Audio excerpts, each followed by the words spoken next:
Saludos amigos fanáticos y bienvenidos a este nuevo segmento de la sección Conoce a los tuyos, y hoy me complace presentarle y compartir aquí con el veterano ex jinete Hughie Drexler. Gracias por estar aquí. Muchas gracias, el placer es mío y un saludo a todos los fanáticos hípicos que están allá presentes.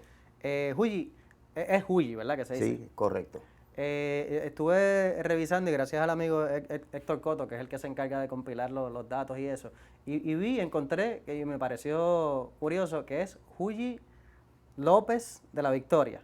Es correcto, sí, ese es el nombre completo de mi papá. Entonces, pues, cuando yo comencé como jinete, el señor a quien yo le montaba, Domingo Díaz Atiles, me dijo, bueno, usa el nombre de tu mamá, Drexler.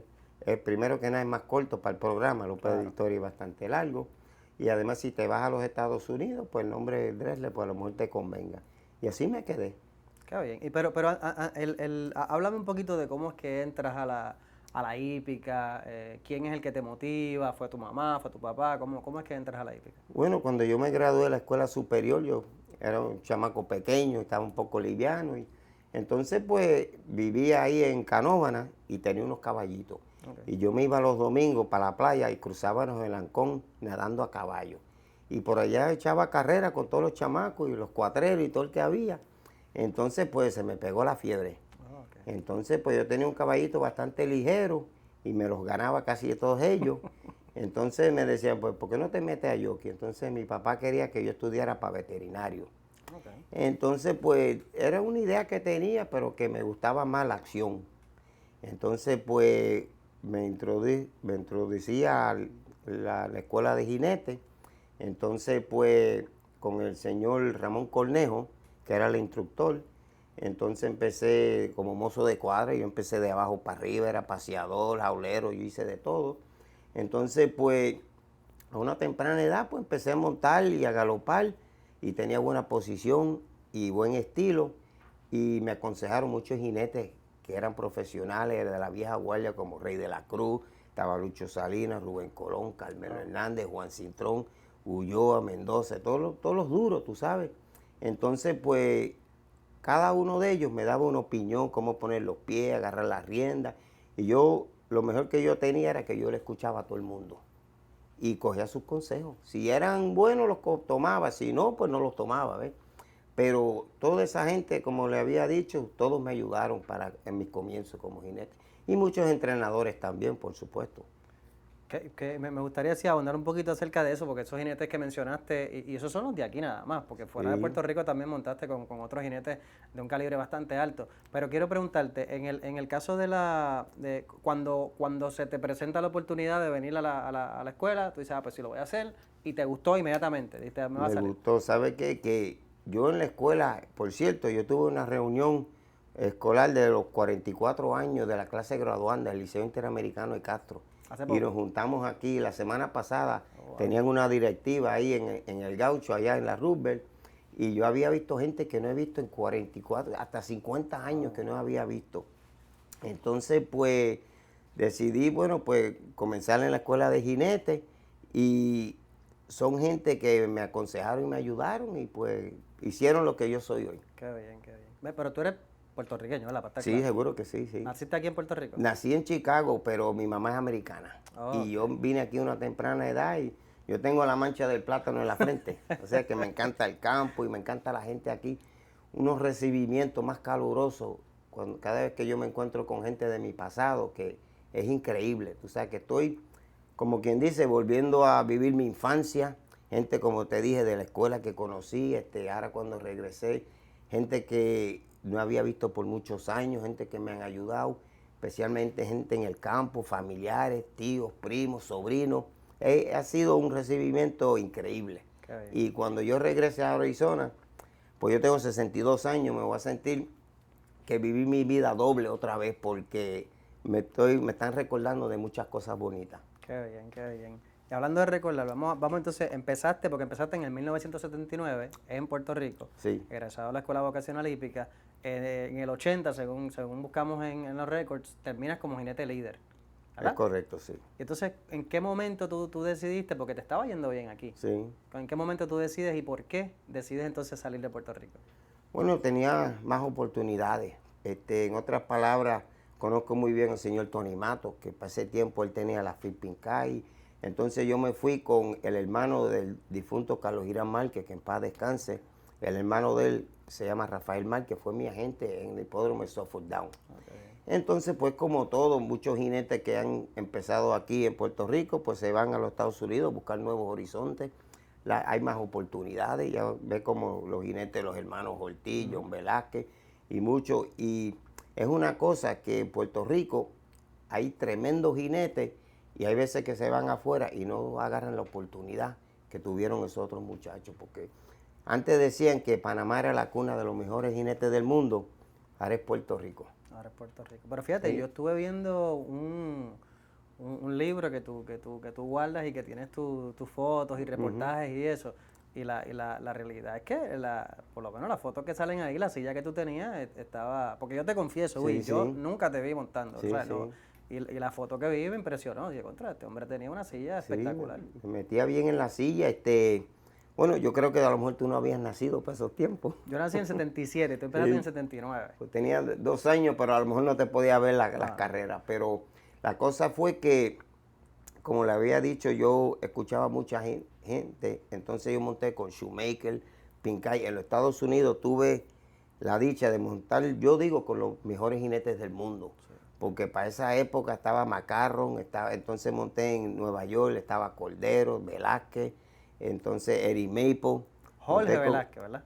Estaba Jorge Velázquez, George Velázquez, entonces Eddie Maple, y Don Macbeth. Wow. Entonces, pues yo veía a esos jinetes y no me copiaba de ellos, pero veía cómo ellos montaban y trataba de crear mi propio estilo. Claro. Y eso volvemos a la silla que tenía, pero también cuando comencé aquí, comencé con unos entrenadores de antes, que uno tenía que pegarle el fundillo a la silla, porque si te habían dado un culetazo, por ahí mismo te pegaban con el fuerte. Así que... Lo botaban.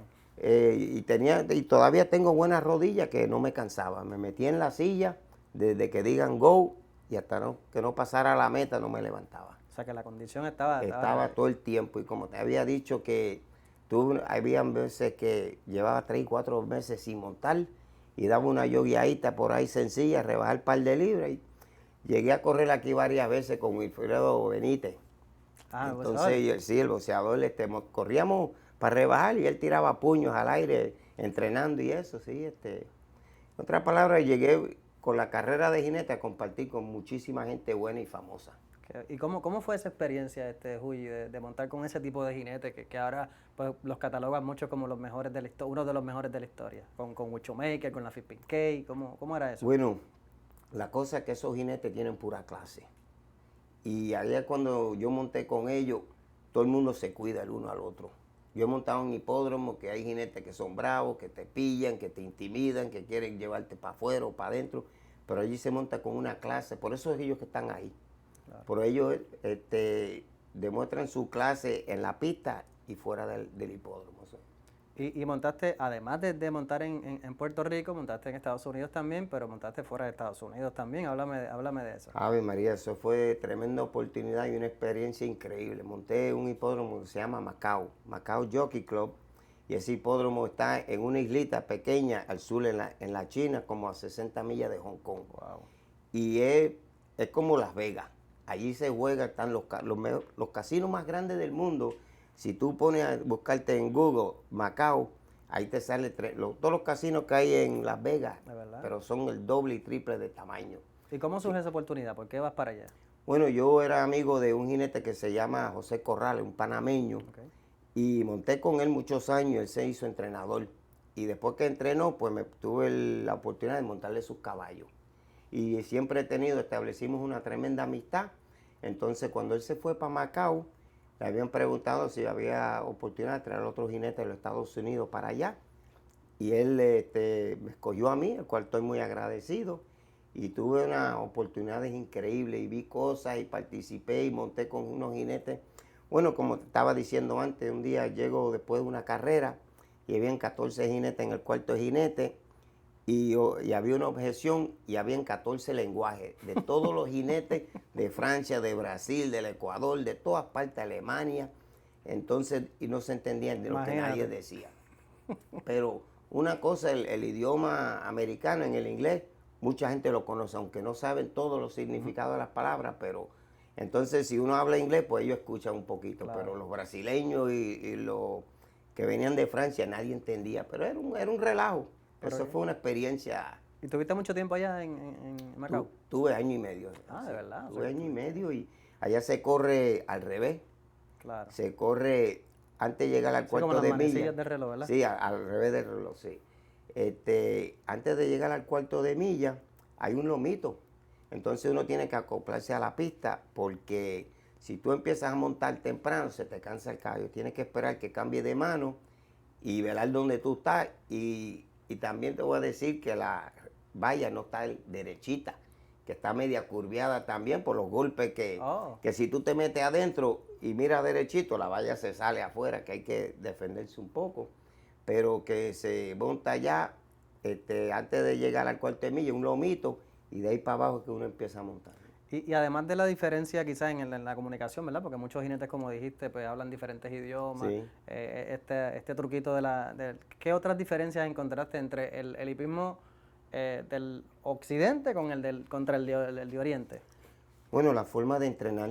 Muchos entrenadores allá entrenan los caballos de una forma diferente de los de aquí.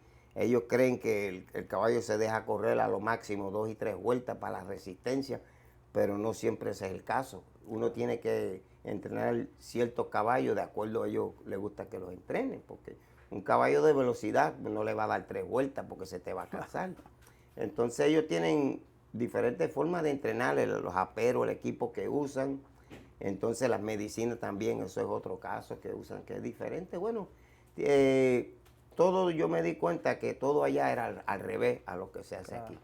Y además de Puerto Rico, Macao, montaste en Santa Anita, ¿en cuántos hipódromos has montado? Bueno, yo llegué a montar, tuve en Santa Anita, tuve, como estaba hablando antes, muchos hipódromos que ya habían cerrado, como Hollywood Park.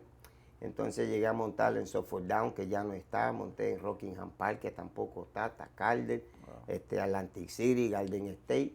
Y muchos hipódromos han cerrado, pero que tuve la dicha de montar en los mejores hipódromos que hay.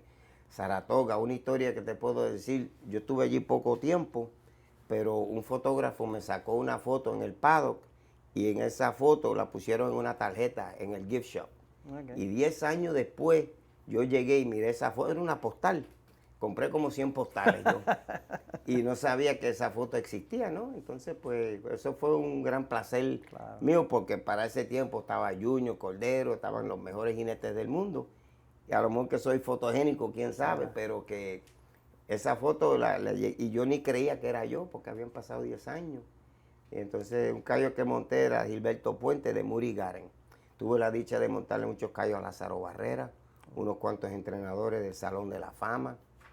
Y había entrenadores que yo le montaba que eran muy conscientes que si uno se baja del caballo, en vez de decirle una excusa, mira que me pillaron, que el caballo se cansó, cualquier otra cosa, me decían, vamos a esperar que el caballo la mañana siguiente se ve cómo camina, cómo salió de la carrera, entonces hablamos de lo que pasó. Porque muchas veces un jinete se baja del caballo y le dice una historia al entrenador, mira que me pillaron, me llevaron para afuera o cualquier cosa, y resulta que a lo mejor el caballo se lastimó y habían otras cosas por las cuales el caballo corrió así. Claro. O sea que uno aprende con la calidad de gente y diferentes oportunidades que uno tiene de diferentes entrenadores. ¿Y en esa carrera hasta qué año estuviste montando? Yo me quité los caballos en el 2004. En ese periodo, desde el 79 al 2004, que estamos hablando, eso yo, como 25 años, ¿no? Sí. ¿Tuviste alguna caída que comprometió tu salud seriamente? Bueno, sí, tuve varias caídas, ¿verdad? Porque es difícil no caerse los caballos, especialmente cuando ellos se caen, pues no se puede quedar uno en el aire. Pero tuve varios caballos que sí se quebraron las piernas. Tuve un incidente que nunca me había ocurrido, porque cuando uno va arriba de un caballo, uno ya sabe cómo va el caballo y cómo se siente y de qué falla. Pero tuve un caballo que se quebró la espalda y las patas delanteras iban para un lado y las traseras para otro. Wow. Era como andar en 2 carros. Claro. Y eso fue una cosa extremadamente difícil para uno mantenerse arriba, porque no sabe uno en qué parte del caballo se va a mantener arriba, que no se va a caer. Claro. Pero tuve varias caídas. Yo tuve una fractura en el cuello, en la espalda. Entonces tuve un caballo que me dio un cabezazo aquí en el pecho, me fracturó el sternum, me quebré la nariz, un par de costillas y un dedo. Pero ¿sabe qué? En 25 años, eso es nada, comparado con jinetes que se han golpeado ahí. Claro. Un par de 100 jinetes que están en silla de ruedas, lisiados, enfermos, varios que han muerto. Entonces, pues yo puedo considerar que yo soy bien dichoso y he tenido mucha suerte el poder haberme retirado sin dolores ninguno, sin achaques ni nada, y estoy No, bien. y todavía te ves en shape. Y, Después del y 2004 no te dio con ese, déjame ver si regreso a montar, o quizás después del retiro, no sé si lo hiciste, te pregunto, de trabajar dentro de la hípica, o sea, como... pues sabe que nunca, cuando yo me retiré, usé un poco la cabeza y compré unas casitas de alquiler y la he mantenido. Entonces, pero he pensado varias veces volver al hipismo, pero no sé en qué cadena. Claro. Mucha gente me dicen que por qué no me meto a Stuart, Jurado, Claro. Juez de Pesa. Pero no, cuando me quité los caballos, me quité de lleno. Iba nada más a la cocina a tomarme un cafecito, un desayuno y eso. Pero ¿sabe qué? Gracias a Dios que me siento bien. Hay veces que uno tiene en la mente de tener el deseo y no estoy muy pesado. Yo estoy hablando con una muchacha más o menos de mi edad y ella me dice, no es que te ponga de peso, pero la condición física que uno tiene que volverse a poner. Y ella me refirió, me dice, ¿sabes qué? Yo estuve caminando con el caballo mío y lo puse en el hard walker y se le dobló un tobillo a ella y ella me dice, y eso que tengo los dos pies en la tierra. ¿Verdad? Imagínate subirte arriba un caballo. Pues ¿sabes qué? No tengo miedo y me siento bien y yo nunca digo que de esa agua no beberé. Que uno nunca sabe. Y fuera entonces de los caballos, ¿tienes algún hobby que te entretenga con como que, qué sé yo, el deporte o alguna otra cosa que...? Pues no mucho, fíjate, ya tengo un caballito de un perro, una mascota y eso, y tengo unos animalitos allá en Arizona y tengo una casita con un patio grande y ahí me mantengo, ese es mi hobby, me mantengo ocupado y es una cosa interesante porque allá es el desierto, hace un calor terrible y tengo árboles tropicales, tengo guayaba, tengo acerola y son difíciles de mantener. Entonces yo no soy agriculturista ni nada por el estilo, pero me mantengo ahí y eso me mantiene bastante ocupado. Entonces, pero siempre mi corazón ha estado en el hipismo y con los caballos, primero que nada con Dios y con la gente. ¿Y tienes algunos hijos que hayan interesado en seguir algo en la hípica? Sí, tengo un hijo que está por allá afuera que estaba trabajando en un hipódromo, entonces, pero él tuvo un tiempito trabajando con los caballos y no le gustó mucho y está por allá en otro hipódromo trabajando. Ah, qué bien, qué bien. Y ya para final, de verdad que me gusta, la gente no lo sabe, pero nosotros llevamos hablando bastante rato antes de la entrevista y yo, por lo menos, en mi percepción, es que puedo ver por qué fuiste un jinete exitoso, porque tu personalidad, un tipo muy accesible, muy amable, te expresas muy bien pues, de verdad que te agradezco que hayas sacado el tiempo, ¿verdad? Para estar aquí con nosotros conversando. Y obviamente, si te tenemos aquí, pues tenemos que preguntarte, ¿cuál ha sido de todos los caballos que tú has montado, no necesariamente, o sea, no solamente en Puerto Rico, de todos los caballos que tú has montado, el más que tú recuerdas? ¿Y por qué? Bueno, hay muchos caballos. Yo trato de escoger uno y es como preguntarle a una madre cuál hijo tú quieres más, el varón o la niña o eso. Pero bueno, aquí cuando yo me bajo del avión en Puerto Rico, todo el mundo me conoce por Milímetro. Que era un caballo que yo monté bastantes veces y era un caballo, un ejemplar que era muy bueno para montar. Hay otro caballo aquí en Puerto Rico, Negruzca, el Rey, llegué a montar el Gato. Entonces, allá en los Estados Unidos yo monté un caballo que estaba nominado para la Triple Corona. Entonces llegué a montarlo en el Wood Memorial. Allá en Nueva York llegó cuarto, pero desafortunadamente el caballo se lastimó y no la llegó a hacer. Entonces monté unos cuantos caballos en California de Lázaro Barrera, de Randy Bradshaw, que eran caballos muy buenos, muy ligeros. Corrían 6 fulones en 1.6, 1.7, que eso era violentísimo. Entonces, pues tengo muchos caballos que sí me acuerdo y también me acuerdo de muchos caballos que se quebraron conmigo y gracias a Dios no nos caímos. Que yo digo que si ellos se hubieran caído, pues hubiera aumentado la colección de huesos rotos. Y gracias a Dios, pues no se llegaron a caer, y cual estoy muy agradecido por ellos, aunque no eran muy ligeros. Claro, pero te protegieron por lo menos. Y me da pena porque desde que me bajé del avión no me he callado. Y estoy ronco Y ahorita agarré tremendo aguacero también. Y me cuido de la pandemia, ¿verdad? Aquí estamos hablando y eso, y la careta, pues yo me cuido, hay veces me la quito, me la pongo, yo entro a la panadería ahí, la sevillana, y me encuentro a todo el mundo, y eso es abrazos y besos y cariño, que es una cosa muy grandiosa volver al país de uno y que reciban a uno en la forma que me han Y recibido. después de tantos años, tú retirado, que todavía la gente te recuerde así, Sí, habla no, bien de ti. Eso es muy importante para mí, ¿verdad? Claro. Que todos me recuerden y me quieren mucho, pero como estuvimos hablando antes, yo trato a las personas como yo quiero que ellos me traten a mí. Y todos somos iguales, ¿verdad? Seres humanos, hay unos buenos y unos malos.